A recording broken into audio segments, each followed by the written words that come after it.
Hmm.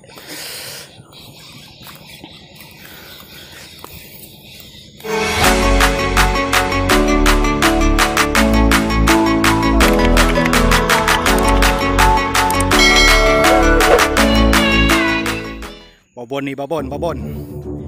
Belit ke sampah.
Ada kau tengok Har. Ada kau tengok Har. Ada kau tengok.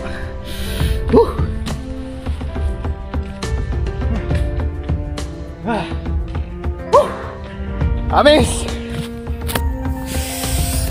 Mantap. Ada kau tengok Har. Allahu Akbar.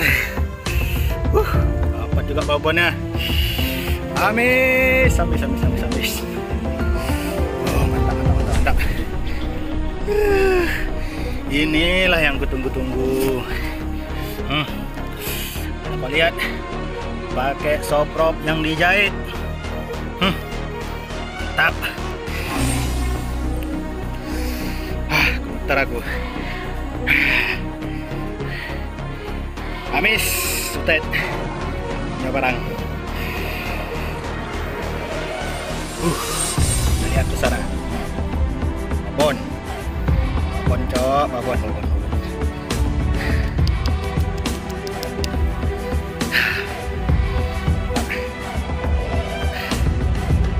Bentar aku cok.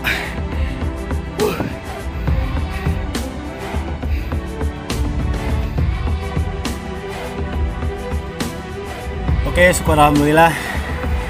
Tadi saya mencoba berulang kali. Sebelumnya dapat babon, saya dapat 2 ekor yang ukurannya lumayan. Tadi saya udah coba dari beberapa hari yang lalu, pernah disambar juga putus, dan saya masih penasaran nih sama lokasi ini, sama kolam ini. Akhirnya di pagi Jumat yang barokah ini saya coba, alhamdulillah 2 ekor yang ukuran sedang dan 1 ekor ukuran babon. Kawan-kawan bisa lihat nanti, tunggu saya ambil dulu.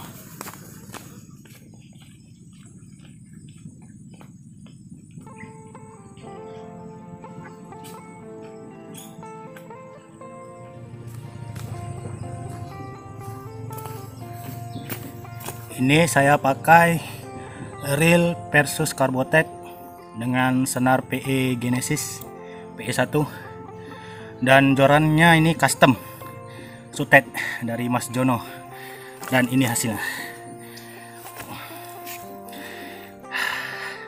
Ini sopropnya, teman-teman bisa lihat.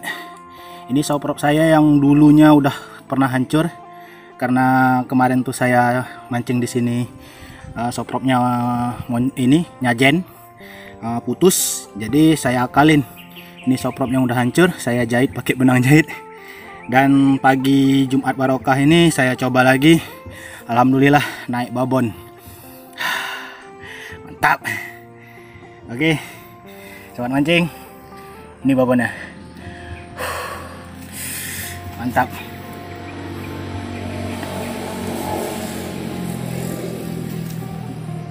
Oke sahabat mancing, saya nggak sempat rekam. Ini saya dapat lagi nih ya. Mantap kan? Memang soplur yang berjahit-jahit nih amis sekali emang.